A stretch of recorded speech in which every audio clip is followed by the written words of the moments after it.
Hello YouTube! Today I'm coming at you with something a little bit special that I've never done on the channel before. Last week I made a video for you guys about eating bugs, and it was a lengthy discussion, but I mostly focused on the ethical and ecological question, and we sort of skimmed over the protein thing, but also the taste thing, because it wasn't really about that.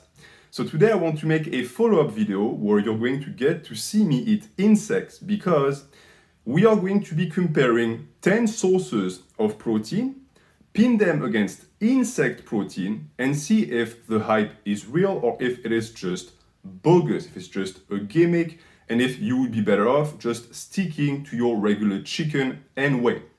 So the way I decided to do that is, again, 10 sources, 2 of which are insect protein. The list of foods I'm going to be reviewing today are as follows.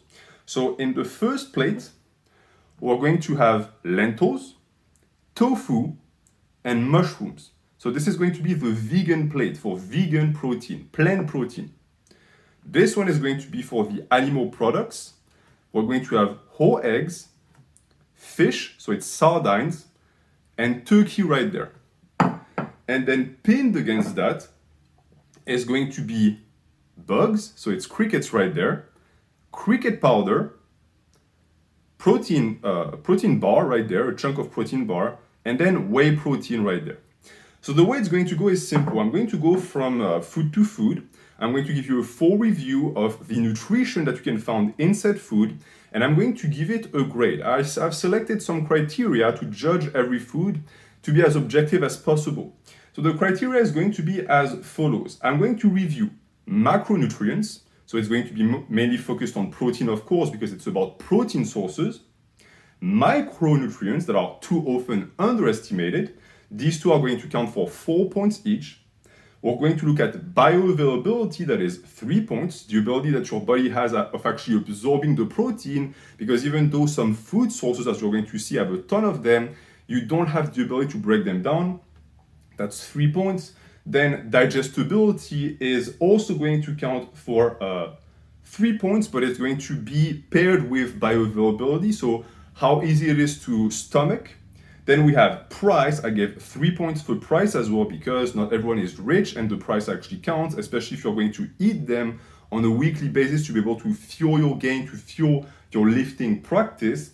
Then I also included availability, how easy it is for you to get your hands on it. That's 1.5 points. Durability, how long does it last in your pantry? That also counts for something, 1.5 points. And then taste, which is also vital. You're not going to eat things that you dislike on a daily basis. It's important that you like your food, also 3 points. So if you count these, you will find that it's a total of 20 points. And then there is the wild card. The wild card is 0 points. It's just me coming up with something that I find interesting about the food, but it doesn't really count. It's just me making a silly remark. Now, let's get into it. So as you understand, each food will be ranked according to their grade. At the end of each review, I'm going to give you the grade, but I'm always going to try and bring it back to insect protein, because insect protein is the center theme. This is what I'm trying to compare these other protein sources to. And of course, when I review the taste, I'm going to actually eat it. So you're going to get to see me eat all of these things live, including the insect protein. And I'm also going to try and explain to you my preference, the way I cook it, and also the reason why I personally eat these foods, because all of the food items in front of me are part of my diet. So without further ado, let us get started with lentils. So lentils right there, a source of protein that anyone can tap into because it is vegan. Every single food item in the plate in front of me is going to be standardized to 100 grams, even though, of course, I don't have 100 grams in front of me. It's just to equalize everything. But I'm going to make sure to let you know if certain food items are not realistic to consume in that quantities, because it sometimes makes a difference in the amount of volume you're going to have to consume to be able to achieve the same amount of proteins that you would with another source. So with lentils, for 100 grams, we have 116 calories, we have 9 grams of proteins, 0.3 grams of fat, 20 grams of carbs, which in total is a grade of 2.5 out of 4. The protein is not super high. There's a lot of carbs, it's mainly a carb source, but it can be used as a protein source. The issue with lentils is that the bioavailability of these proteins is fairly low. You'll have a tough time breaking them down. There are also anti-nutrients in there and certain things that you're going to have a tough time to digest as well. So in total, for bioavailability plus digestibility, I gave it a simple 1 because I also know that some people get flatulence from lentils, aka they fart a lot, for those of you who don't understand what flatulences are. The good thing about lentils, however, is that the mineral content in them is extremely high, and it's bioavailable. And talking about minerals, we're going to look at the micronutrients available in them. So in terms of that, you have a ton of fiber. That's very important. There's a lot of them in lentils. High in potassium and iron, high in B6, vitamin B6, selenium, manganese. So overall, in terms of micro, it completely trumps the macro profile, which is why I gave a 3.5 for that. It's full of vitamins and minerals. Then for the price, it's extremely cheap. 100 grams of lentils will never run you higher than $1 unless you go for a super exotic kind, which there is truly no need. That's a perfect grade for that. A 3. Then 1.5 for the following item, which is availability, because you will be able to get lentils pretty much anywhere. At least I believe that. Then in terms of durability, you can keep lentils for 1.5 years if they're dry and not cooked, which of course is also a perfect grade. And once you cook them the way I cook them, you can keep them a week. After that, they get a little bit musty and it's not the most pleasant to consume, but that's still nice. So 1.5. And then for the final grade, which is the taste, I give it a simple 1 because lentils cooked by themselves without added spices tend to be extremely bland. Now, let's try them. The way I make my lentils is I make them in an instant pot, a crock pot, and then I spice them after the fact so as to not lose on taste. The way I usually like to spice them is I mix them with curry, usually Thai curry, and then I add some spices, some salts, etc., etc. So the way I do it is fairly tasty. I actually really like lentils, but by themselves, they're not that good, and I'm judging them by themselves.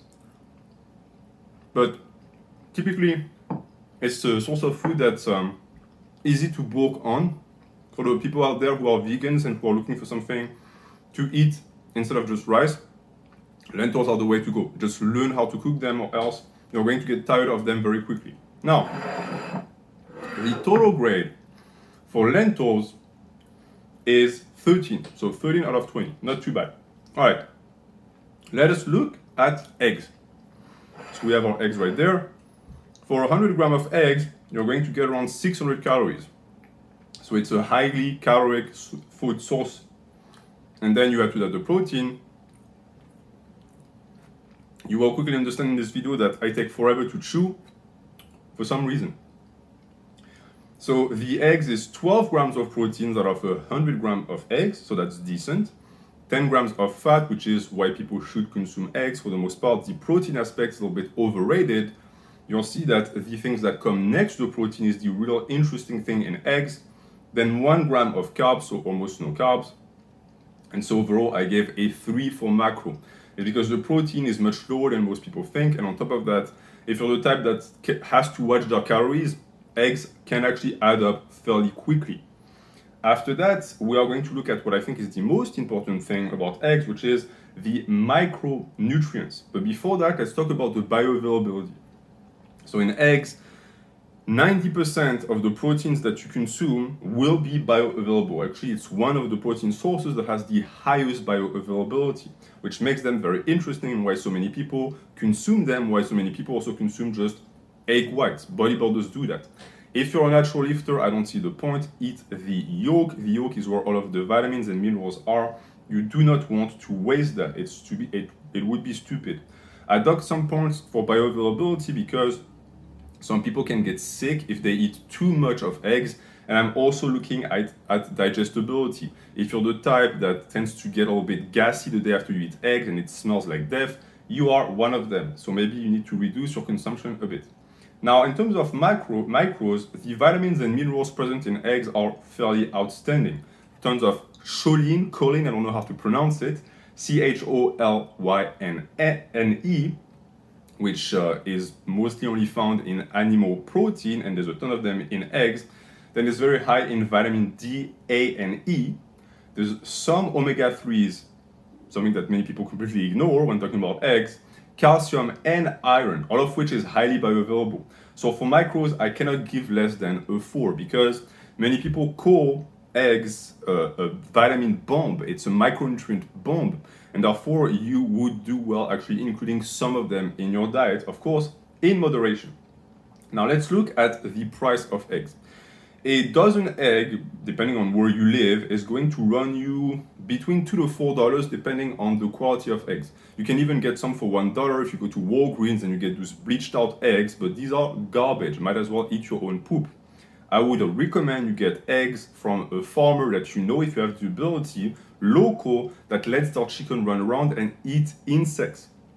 When they have a direct protein source in their diet, it makes an impact, and usually you will see that with the color of the yolk, unless they have been colored artificially. The yolk tends to be orange when the egg is actually high of quality, and if it's a shitty yellow that looks runny and is almost transparent, it tends to be low quality. Not always the case, but it tends to be like this.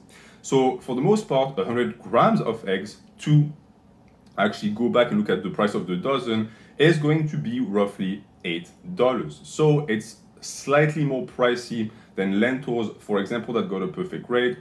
But in this case, when you look at all of the vitamins and minerals available in there, I think it's only fair I give it a 2.5. Then after that, we have to look at, I believe, is the availability of eggs. For availability, I know that most people have access to eggs. The quality is what is going to differ from person to person. But I checked into it, and actually, apparently people who live in certain countries in the third world struggle to get their hands on eggs, and this is why there have been some measures put in place to increase the availability of eggs, which also shows that it might be a good food source, even for future generations, to actually solve quote-unquote world hunger. So I gave it 1. And then in terms of how long it keeps, you usually can keep your eggs 3 to 5 weeks. Now, if you live in Europe or in America, it's a different beast altogether, because Americans keep their eggs in the fridge. And if you live in Europe, you know that we don't. We keep it outside. So I don't know how much of a difference it makes. But since there is some danger associated with eggs that go bad, or even eggs that were just poorly handled, I gave it a 1. If you ever had salmonella poisoning, you know exactly what I'm talking about. And then in terms of taste, I gave it a 2 out of 3. The reason why I gave it a 2 is a little bit like lentils.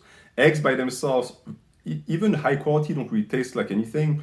Beyond the yolk, that can be quite tasty, especially if it's runny. It has a richness to it. But if you do them like this,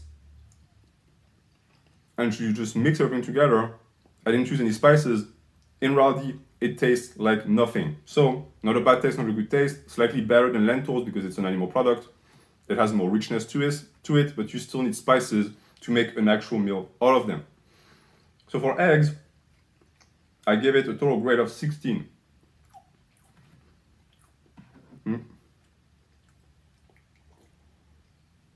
I don't know how you would grade my table manners, but my elbows are on the table that's already point docked. So, next up on the list, we're going to look at mushrooms. Mushrooms for 100 grams, they're right there, is only 22 calories. So there's almost no calories in mushrooms. It's 3 grams of proteins, 1.3 grams of fat, and 3 grams of carbs. So for macro, I give it a 1 because it's poor. There's almost nothing there. And on top of that, the bioavailability is also poor, so only 1.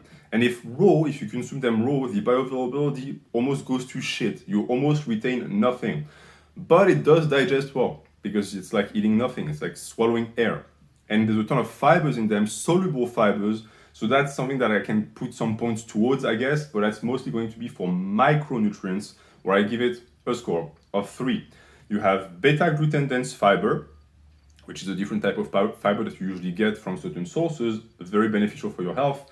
It is very high in vitamin D, which is why vegans should include mushrooms in their diet, because it's rare to find a source of vitamin D that is so bioavailable and in such high quantities. You also have phosphorus and some copper and vitamin B.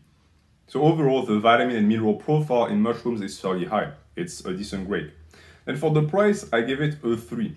We're talking here about regular mushrooms, okay? Not your hipster mushrooms like the shiitake you get for 15 bucks. This is the type of mushroom you find in your grandpa's cave, the type you find in between your toes, okay? It's poor man's mushrooms, but they tend to taste just as good. So we're not going to go for the high thing. And for that, $3 for 100 grams is usually the price we're going to get it at. It's fairly cheap, so 2.5 full price. And then the digestibility I already spoke about. In terms of availability, it's not hard to find mushrooms. However, I have found that it's hard to find good mushrooms because supermarket mushrooms tend to be garbage. Might as well eat plastic. So I docked some points for that. And after that, for the amount of time you can keep them, I only scored 0.5 because it's 1 to 2 weeks. But as someone who buys mushrooms, if they're not doused in pesticides or things to conserve it, usually within a week you don't want to eat them anymore. They look horrible. They look like they caught the plague, they are all black and mushy, or they harden, and you can't do anything with that. So you have to eat them fairly quickly. And then for taste, 1.5.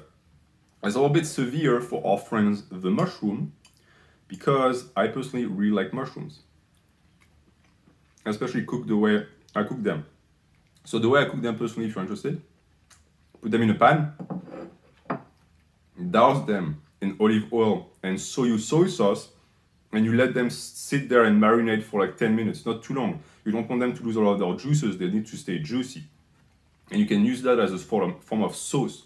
You can cover rice with that, even pasta, and it's absolutely delicious. Mushrooms have a healthy taste to them, a good chewy texture to them. But I know for a fact that some people hate them. I don't understand you guys. Mushrooms are a gift from heaven. But I know some people that if they have mushrooms in their plate, they will pick out the mushrooms before they eat. You guys will be sent to prison when I become dictator of the earth. And that also goes for the people who separate the onions from their plate. What the fuck are you doing? So yeah, I like it. Some people do not. And so for mushrooms, I gave a total grade of 10.5. This entire video was just an excuse for me to eat on camera. This channel is going to quickly change. I'm going to start making mukbangs. So the next up on the list after mushrooms is going to be turkey. I didn't use chicken. I understand that you guys are going to start a jihad or a fatwa against me because of that. I mostly eat turkey nowadays. So for turkey, for 100 grams you have 100 calories, 70 grams of proteins, 1.6 grams of fat depending on the cut, but usually turkey tends to be fairly lean for animal products, 4 grams of carbs. So that's good macros. I give it a 3 out of 4. Not the highest in protein. You'll see that others are going to trump it, which is why the grade is not the maximum one. Then for bioavailability, turkey is 80% bioavailable. That's a fairly good bioavailability. And in terms of digestibility, again, it depends on the quality of the turkey you get. If you get a turkey that was abused all its life, fed garbage and fed, what is the term? Les antibiotiques, antibiotics all its life, you're going to have a tough time digesting it. It is just like beef. So not the top grade that you could have expected there. And then you have to keep in mind that if you get turkey with no bones, it digests the iron content better. Actually, that's some of the information that I found on the internet. So bioavailability, may I remind you, is 3 points, so it's almost perfect for bioavailability. Now, for vitamins and minerals, you will find a ton of B3 vitamins in turkey, a ton of B6 and selenium, and some B12, which is important, phosphorus and zinc. So it's a micro grade of 3.5. It is great. Many people underestimate the ability of turkey to provide you with vitamins and minerals on a daily basis, and all of that is highly digestible as well. And for the price, it will run you $3 to $5 depending on if it's organic or not for 100 grams. So it's not too pricey. Turkey tends to be one of the cheapest source of protein, animal protein. But nowadays the prices are exploding everywhere, so it can still be fairly expensive for some people. I still give it a 2. It also depends on if you get ground turkey, if you get the breast. All of that can depend and also depends on your taste. Now, in terms of how long you can keep it in the fridge, 3 to 5 days for the most part. Cooked can be a little bit longer, but it spoils faster than you think. So be careful when you eat turkey. I only gave 1 point for that. Actually, no, I lied. I only gave 0 points for that. It looks to me, yeah, no, and I knew I was forgetting something. So for turkey, I forgot to mention availability. Availability for turkey is what it is. Again, unless you live in a third world country, you will be able to find it. So I gave it 1 point. If I forget things, apologies. I'm hyper focused on the food, but I recap the grade afterwards every single time. So 1 for availability, 0 for durability, and then for the taste, turkey tends to be fairly good. It can get dry if you're not careful with the way you cook it, but there's a good taste. I find that this is the reason why people favor animal products. It's because even without a shit ton of spices, it just tastes delicious. And this is cold. I made this like a week ago, and it's still something I can eat. So you can keep it longer if it's cooked, but the taste is great. So for taste, I give it a 2. 2 because if you look at other cuts like pork or beef that are more fatty, they are more savory as well. Now, for turkey, I gave a total grade of 14.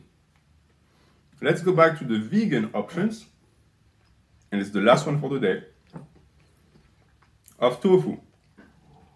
For 100 grams of tofu, you have 83 grams of calories, 10 grams of proteins, 5 grams of fat, 1 grams of carbs. Tofu is often touted by vegans as the best option for proteins. They consume a ton of it. For macros, therefore, I give it a 2.5 because it has proteins, but not as much as the other things that I described, like turkey, for example, or eggs, for example. And after that, it's fairly low. It can be good. It can be a low-calorie source of protein, but some people are going to look for something more dense. After that, for bioavailability, I gave a 2. It's 70% if cooked. Of course, you're not a savage. You're not going to bite into a block of raw tofu. I hope you don't.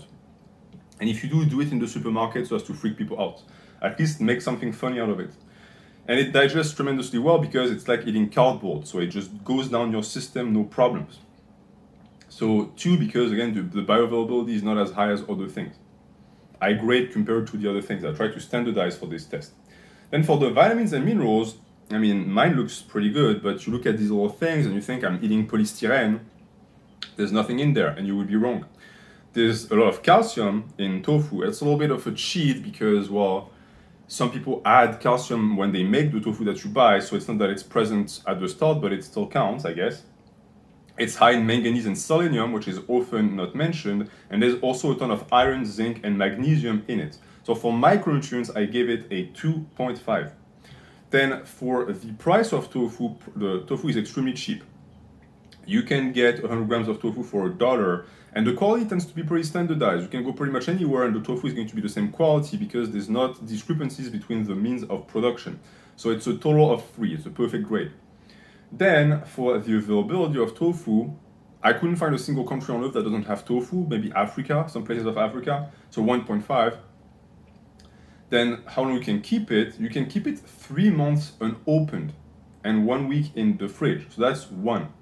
I didn't give more than that because if you make the mistake of opening the tofu but you don't cook everything at once, it spoils faster than you think. But if you keep it sealed, you can keep it for a long time again. And then for the last grade, the taste,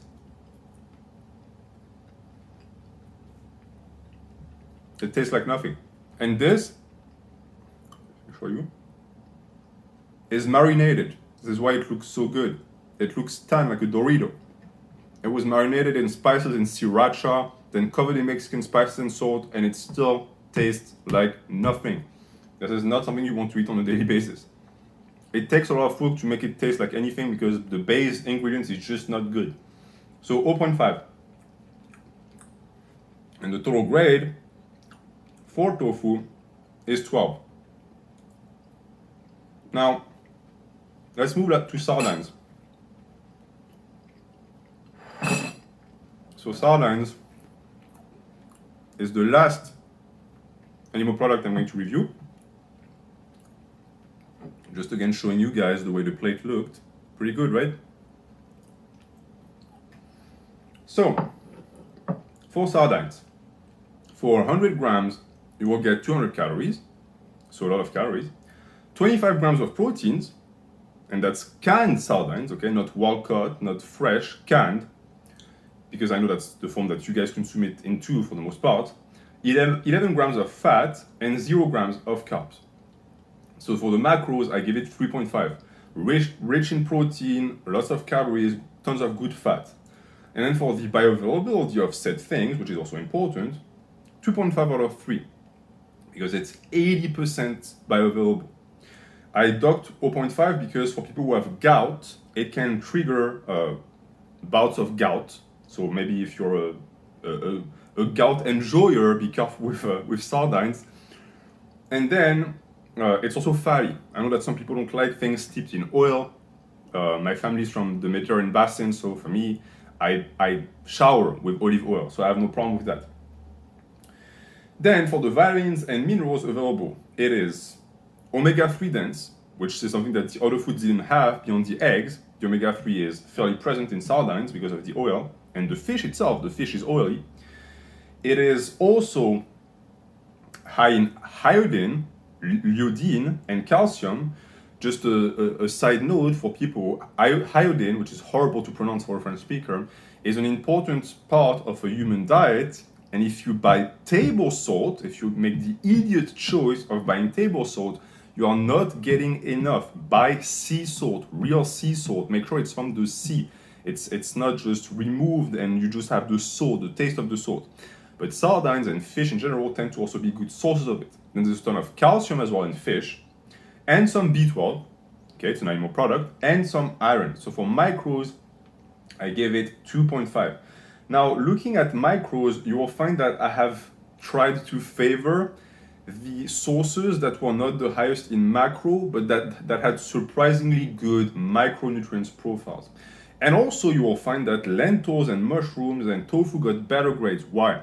Because it's easier to consume most of these, meaning that you can consume more volume of these foods. Yes, they're not as good for macros, but for micros they are, which is why a balanced diet is so important. Don't zero in on the animal products or the things that have a high grade. Look at all of the grades and try to pick the ones that had a good grade for micro and fill your macros with them. Eat most of them, eat a majority of them. If I look at the plates right now, it's a tangent, but between those two plates, the one that I eat the most of is this one, by large, right? But I still make use of these ones because of the bioavailability of the protein. These are, I think, the smart choices one is to make when deciding on a bodybuilding diet. It's all about balance and what you enjoy and digest. I only presented to you products that I digest and enjoy. So make your own selection as well. After that, for sardines, to go back to the discussion, the price I gave it 2.5 because depending on the quality, it can be fairly expensive, although it can also be cheap. You can go down to an old man that lives like on the port of your city, he will sell you canned sardines for $1 a piece. But if you get it from a store or the internet, it's 2 to 6. Walmart, for example, sells 100 grams of sardines for $2, but you know that you're getting shit quality sardines. So be careful. Then for availability, okay, what is going on here? What is there 2? Well, that's a mistake. It cannot be a 2. Oh, it's because I forgot to take it down. Okay. Well, for availability, I gave a perfect 1.5 because even in African countries, it's easy to get because they're canned. Right? The cans are easy to make travel around the globe, and you can keep them forever. Most countries have a local industry of canned fish, canned sardines, however, whatever. So you can always get your hands on them. Then in terms of durability, perfect score, you can keep it 5 years without it spoiling. So if there's ever an apocalypse, don't stuff your pockets with Twinkies, stuff your pockets with canned tuna and canned sardines. Just watch out for mercury poisoning, of course. And then for the taste,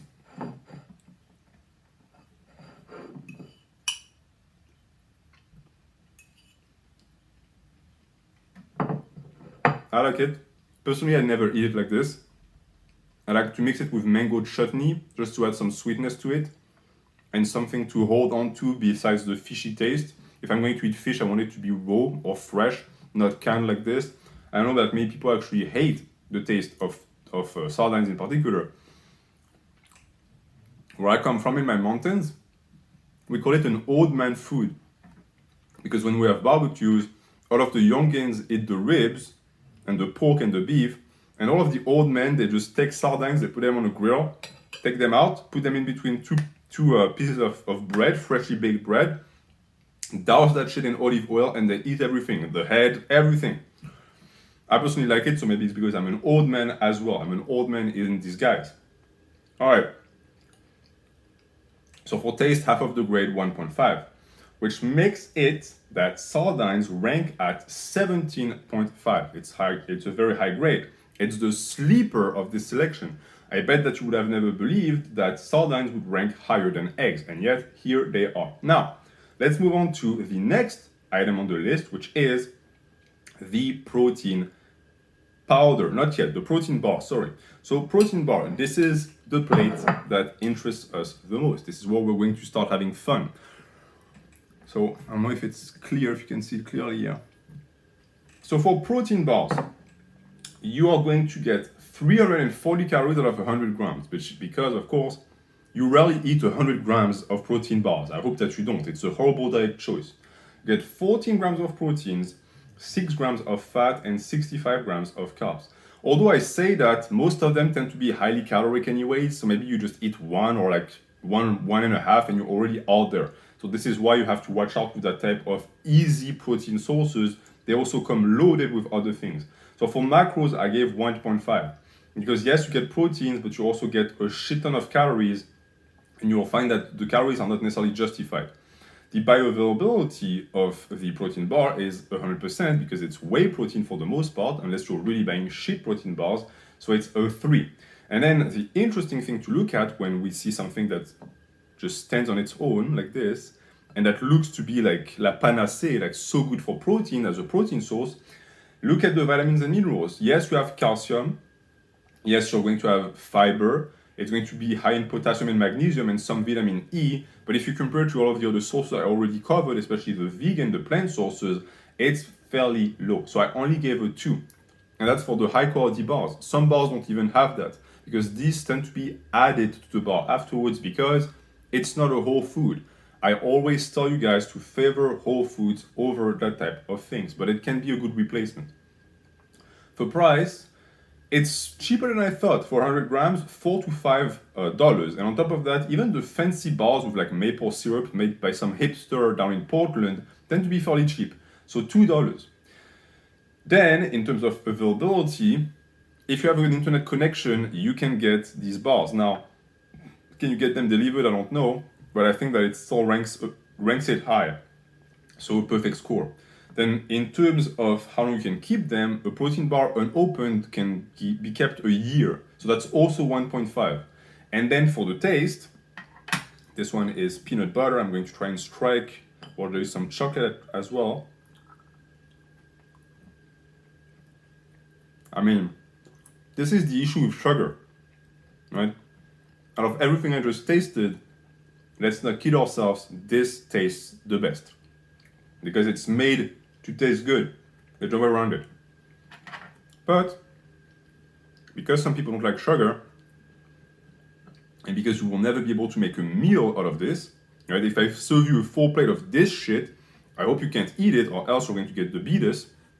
I took some points, so 2.5 for taste, which gives us a total grade of 12 for protein bars. I will recap the grades at the end. And now, we are going to move on to the thing of interest, the insect protein. Now, I told you I would compare the other sources with insect protein, and it's starting now, because you're going to get the full profile. So I'm most likely going to, if someone wants, timestamp this moment of the video, for people who are only interested in the insect protein, but the rest of the information I gave you is one, valuable, and two, important to understand what is going to follow. I'm going to give you a full profile of this thing, this alien source of food that so many people point out and say it's great, it's bad, it's the devil, it's going to save humanity. Right now we focus on this, right? We focus on, is this going to grow from what we eat? So let's look at what is in this. My source of protein for today, insect protein, is crickets. So in 100 grams of crickets, what do we have? First and foremost, 126 calories. It's higher in calories than most people think. You look at these little fuckers and you think, well, there might not be much in them. And you're correct. Because good luck eating 100 grams of crickets. It's a lot of crickets because they're very small. It's mostly something you're going to snack on. So you have to keep that in mind. All of these are standardized, right? You're not going to eat the same amount for each one of them. Some of them are easier to consume in higher quantities. Some of them will give you more in lower quantities. And some of them will fill you up faster. Then you have the protein profile of crickets. For 100 grams, you'll get 13 grams, all right? So it's not as high as some people think. Then you get 6 grams of fat. Yes, there is fat in insects, and 5 grams of carbs. So it's a fairly balanced nutrition profile for crickets. And this is going to be a point I'm going to come back on. If you think that crickets and insects in general are just for protein, you are wrong. Many medias focus only on that. They only focus on, oh, it's the best source of protein. That's not the case. But if you look at the rest, I gave a 3 for macros because it's a balanced source of everything that you would want as a lifter. Then in terms of bioavailability, 90%. 90% is the bioavailability of these little guys, these crickets. It's higher than casein, that certain types of whey protein, of isolated proteins. But I docked some points because, and this is an important thing, perk up your ears, there is something in insects called la chitin. And that is the exoskeleton of the insect. It's the outside because they don't have bones. And therefore, it is true that this is hard to digest. Now, many people tell you it is toxic to humans. That is not true. Okay, it has never been verified. Yes, it can be tough on your digestion, but it's not poisonous unless you eat kilograms of it. This argument reminds me of when I eat people, meat eaters, who tell you that eating nuts is going to kill you because they're too hard to be digested. Your stomach acid is called an acid for a reason. It can corrode bones. It can dissolve very tough pieces of meat and tendons. And you think a little cricket is going to pose any problems? You're going to be fine. However, if you are allergic to shellfish, you will have trouble with this. So it's something to experiment with. But the good thing is that the first time you eat insects, you're going to eat mealworms or crickets, and these two are fairly easy to digest, and they're less threatening also because they're much smaller. So you're going to eat much less quantities of them the first time you actually attempt. So very high bioavailability, but not perfect. Then vitamins and minerals. This is when I want you to also listen closely. Insects, crickets in particular, are especially high in calcium. They're also high in iron and magnesium and B12. Look at the amount of B12 in insects. They outrank some other protein sources, including animal products that are touted for their B12 contents, and the B12 in crickets is bioavailable. And then you also have the vitamin profile of crickets, which is vitamin A, all sorts, C, D, E, and K. So it's the total package. Now, does it mean that crickets will give you everything? Absolutely not. Some of the sources I presented today will give you more of what I just told you about because it's more concentrated. Cricket is much more of an all-eater. It has more of an ability to give you a little bit of everything. But it will never be the main source of all of the things I just included for reasons I'm going to explain later, but that you already understand. So for micros, I gave a 3.5 because it's much better as a source of vitamins and minerals than it actually is as a source of protein. Now, let's move on to the price. You at home are right now in one of or two states. One, you're telling yourself, holy shit, NH actually is French and he is an agent of the New World Order and he's trying to hype bugs. I will send a drone to his house. Please do send the drone. I love playing with robotics. Or you are someone who says, all right, that sounds nice and I want to experiment. So what is the price exactly? How much is this going to run me? How much will I pay for cricket? Well, this is where, as we say in French, le bas blesse, because for 100 grams of cricket, you will pay $15. That is extremely, extremely high. You have to also balance that with the fact that, again, 100 grams of cricket is a ton. You will never eat 100 grams in one sitting. But if you look at the standardized comparison between the other sources, which is why I did that, 100 grams every single time, you will find that for the amount of proteins and vitamins and minerals you get, for $15, you could buy anything else here. You could buy anything else that's present here. It would run you much cheaper, and you would still, at the end of the day, get much more from that and more calories at the end of the day. Yes, macros are important, but you run off of the energy that you get from the food. You would get 10 times more calories from the other food sources if you invested $15. So that's a zero for crickets. They're way too expensive. And that is because the production is too low. In the West, we don't produce our own insects. I highly encourage you to not import them because, and it's something I discussed in the previous video about eating bugs, it's in the description, it's an hour if you want to hear more about all of the details of the consumption of insects and the impact on you and the environment. We also find that, yes, there is a high rate of parasites in insects, mainly because the production is not yet to the right standards, which also means that a lot of pesticides are going to be used in our production. That is also something that dogs some point, but you can bet your ass on the fact that certain third world countries, especially Asian countries that produce insects, are not looking too closely at that. So it would be risky to import insects from these countries. I recommend you don't do that, even though it would save you some money. Now, in terms of availability, for the same reason, I give a 0. It's very hard to get your hands on insects that come from a verifiable source that actually checks it. The type I consume comes from a place that I know is safe, where they taste for parasites, and the ratio is below 2% before cooking. So I know for a fact that what I'm eating is safe, but with the price I pay for them, it's simply not worth it. I eat it as a novelty item, but it's in reality a terrible financial choice, and in terms of nutrition profile, it just makes no sense whatsoever. It is not a good investment to make. Now, if we're going to look at the other grades, how long do crickets keep?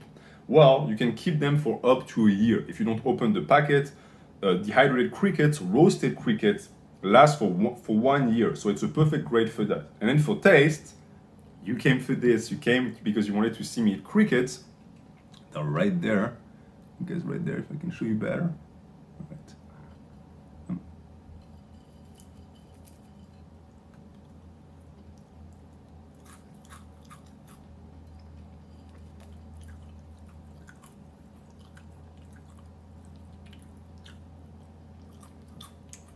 So, if you expected me to cringe, you're disappointed right now, because I really like crickets. That's also why I buy them. The taste is good. It's not bitter. It has this nice nutty aftertaste, and I can already see all of the jokes in the comments. For me, it's one of my favorite snacks of all time. This is why I include them in my diet, and also because of the macros and the protein and the B12 also. But if you are going to try one type of protein, insect protein, I recommend cricket roasted or mealworms. Mealworms taste like peanut butter, and these guys right there taste like nuts. So crickets right there, and they don't look threatening at all. They look like, for my Spanish speakers out there, my Mexicans out there, my Latinos, pipas. You know, the thing that we eat at parties and verbenas, where everyone is just snacking on them, and at the end of the party, the floor is covered with them. It's the exact same taste. It's just a little bit less salty and with much better protein ratios. That was for cricket. For taste, as surprising as it might sound to some of you, it's actually a 1. It's not a 0. A 1 because I know that there's the you factor, where all of you are going to say, oh, I will never eat insects.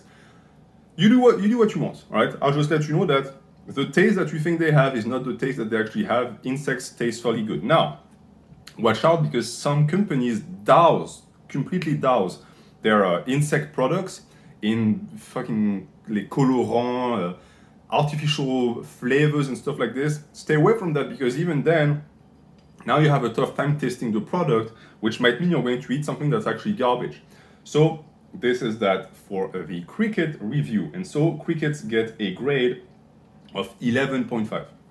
Now, let's look at the powders, because as I told you, we have 10 sources, and right there you have 2 powders. So you have cricket powder right there, and you have whey powder right there. And it's the last 2 items. So let's look first and foremost at whey. Whey will run you 400 calories for 100 grams, 86 grams of proteins, 4 grams of fat, and 1 gram of carbs. So it's a macro profile, I'm looking at my cat, of 4. It's a perfect macro profile because we're judging protein sources here, and as a protein source, you simply cannot beat whey protein. As you can find out here, the calories are actually fairly high. So when you drink your shake, understand you're taking calories as well. It's not just protein. Then for the bioavailability, 3, because it's 100%. Whey protein is the highest and most bioavailable protein source out there. That's an excellent grade. Then for the micro profile, you still have some B12, some B5 vitamin. It's high in B12 as well. There's some choline as well in whey, and some thiamine and folate. So it's not just an empty powder. There are actually some vitamins and minerals. It's interesting as well. So half of the grade for micro is because it doesn't actually match up to the other things, which is why you need a full alimentation. Whey protein is a supplement. It supplements the food intake. Eat real foods first and foremost. And for the price, $3 for 100 grams. And that's like top shelf whey. It's the reason why everyone drinks whey. It's because it's cheap as fuck. Again, for the amount of calories and proteins you will get from it, it's perfect. So I gave it a 3. Then for availability, 1, because I know that some of you guys are from countries that don't necessarily have whey protein, although it's becoming more and more popular. It can keep for 2 years. So 1.5 for durability if it's not open, or even if it's open, fuck. Sometimes I find like old pots of whey protein, of casein or whatever, hiding in an apartment I haven't visited in years, and it's still good. You won't get sick from it. And then for taste, I'm going to do like Coke dealers do before they actually buy the merchandise. How do they do like this? Yeah, it actually tastes good. It's like cocoa powder. And then, if you take it the way it's intended, this, shaky, shaky, shaky, shake. Right? Jesus Christ. I'm a pig. All right?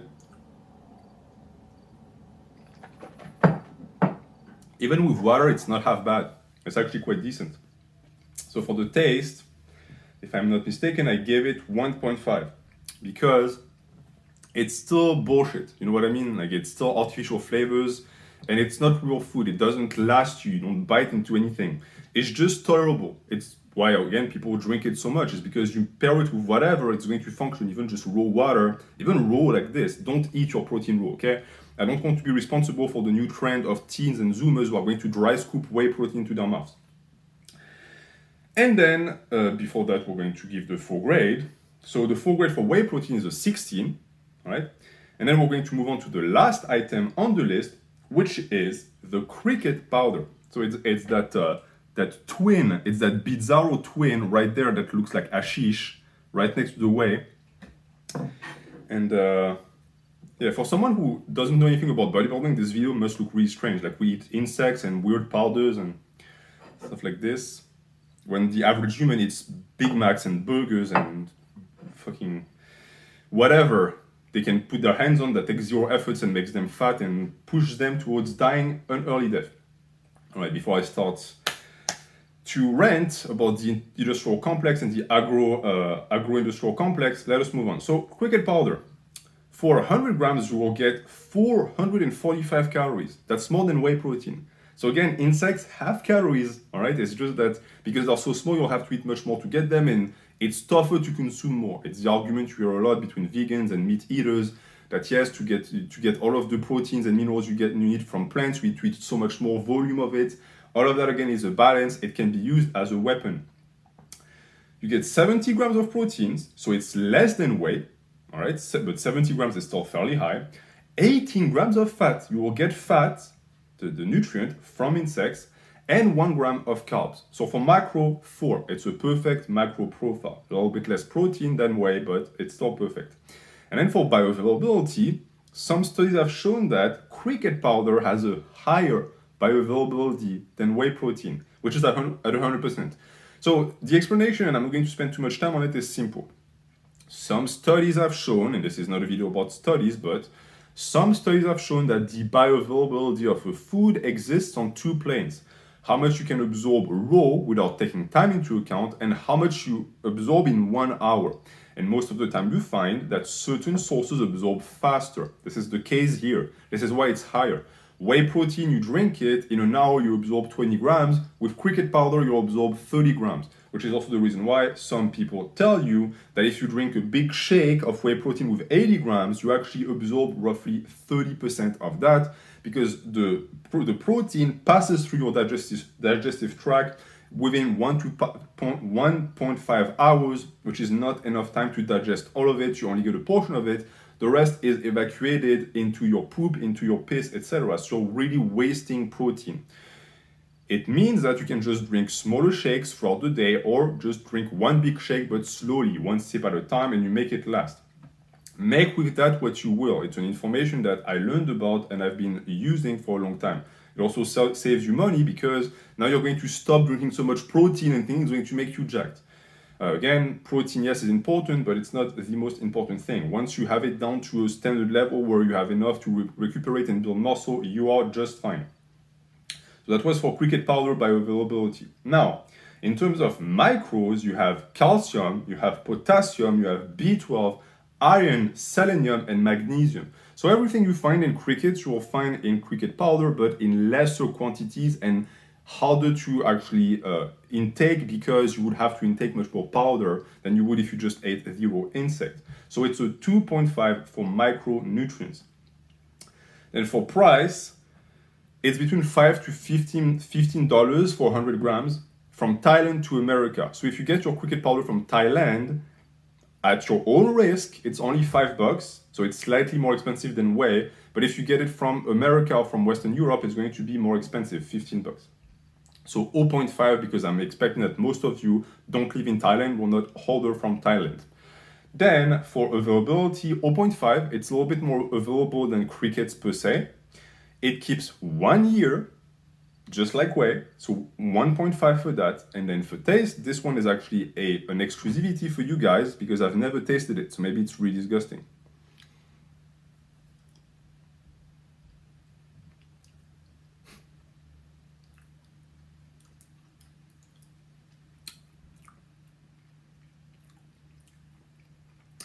Okay, it's exactly like crickets. It's the same taste of crickets. So if you like crickets, you will like this, but more bitter. You don't have the crunchiness too, but it's not bad. I was expecting something horrible.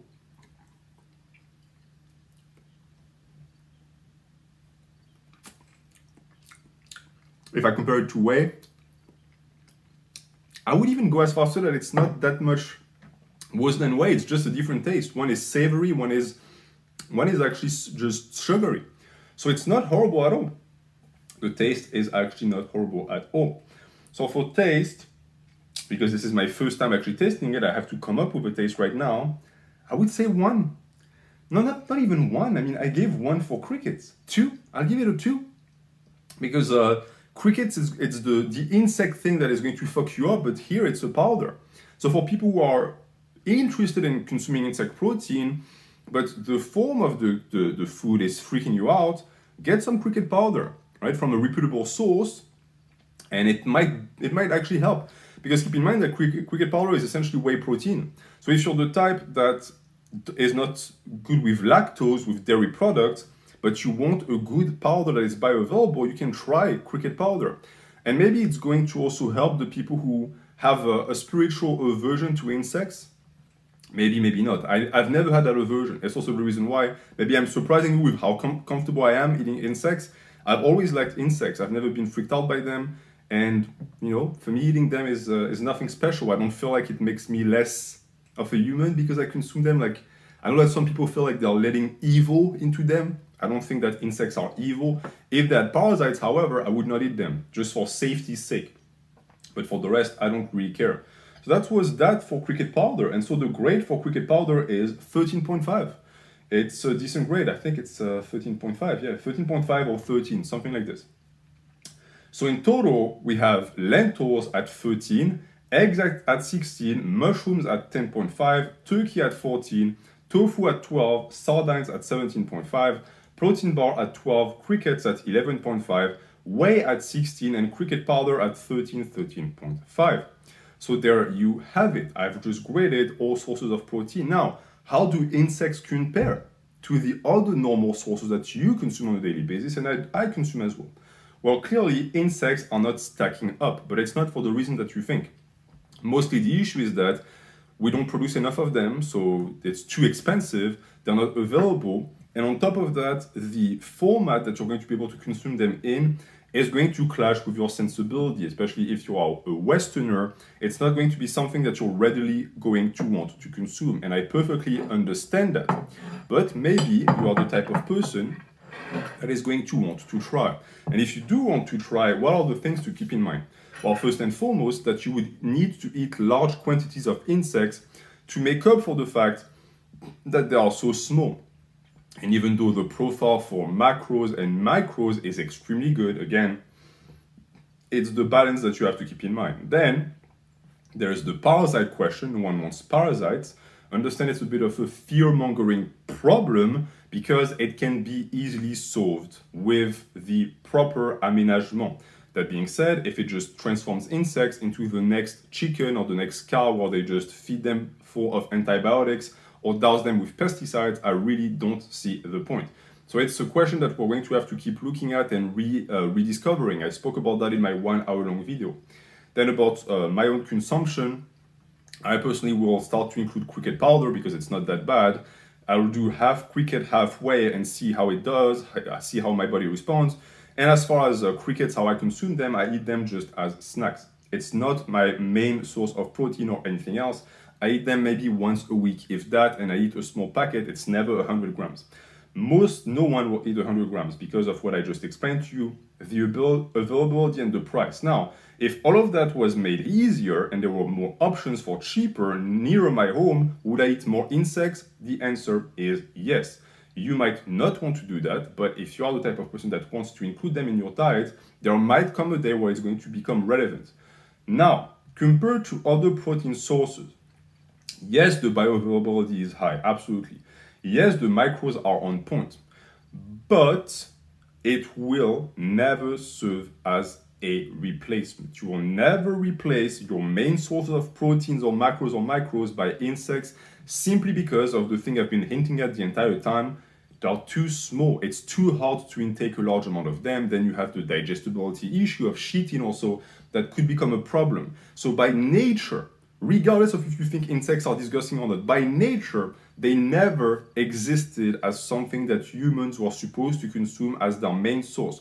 Even countries like in South America and Asia, no one, no tribe, no nation consumes insects as their main source. It's always something on the side, and it will always remain something on the side. Even if the production ramps up, it's always going to be a snack. It can never be a meal. So see protein, insect protein and insects in general as a bonus, as a snack replacement, as a whey replacement, but never as something that will genuinely be able to become the main thing that is going to be part of the Westerner or the human diet. So there goes all of the hopes of the people who think we're going to save the diet with bugs. They simply don't have this ability because they will never become a staple. It's simply not possible. Yes, they are high in calories, yes, proteins, yada yada. It's not feasible for the reasons I already explained. So I hope that this makes sense to you. Now, if I were to wrap up this video, what would I say? Well, if you are in this game for size and if you are in this game for health, of course, protein is going to be an important thing, but I want you to think beyond that as well. Think about how you digest things. Think about the interaction you have with your foods and the impact they're going to have on you as you age. All of that, in my opinion, is more important than pure size. And within that, insects can have their place. But if you so choose to never eat insects, guess what? It's not going to be a problem because all of the things you can find here in insect protein, you can find here as well. And for the people who are going to stop there and then think, okay, well, no insects, guess what? It also applies here. Animal products, vegan products, you get the same things in both plates, all right? Yes, there is B12 here. Yes, there's some omega-3 here, but this means that a complete diet is absolutely doable, and whatever thing you choose, insects, vegan, only meat, whatever, you're going to have to keep it in mind, because if you're intelligent about the way you approach things, you can make anything work to a certain degree. And that's going to end the video. So I hope I prevented the creation of Bug King, the next influencer that is going to come on this platform and claim that insects are the way to get jacked. No, they're not. They're just another tool in the arsenal. They're just another protein source.